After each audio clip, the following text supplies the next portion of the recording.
যে আমার ফুড, আমার ড্রিঙ্কস, আমার ইনকাম, আমার ড্রেস আপ, আমার এন্টারটেইনমেন্ট, আমার সবকিছু হালাল দিয়ে আমি সাজাবো। আমার জীবনটাকে আমি হালাল দিয়ে সাজাবো। রাজি আছি না নাই? সব হালাল হইতে হবে। নারীদের ফ্যাশন, অনেক নারীরা ফ্যাশন সচেতন। খবরদার, নারীরা টাইট ফিটিং পোশাক পরতে পারবে না। পারবে? পাতলা পোশাক পরতে পারবে না।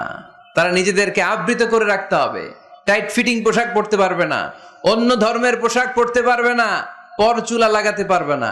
এই ফোর কর্নার্স, এই বর্ডার গুলো মেনে নারী যে কোনো ধরনের ফ্যাশন নিতে পারে। এই ফ্যাশন গুলোকে বৈধ করেছে কে?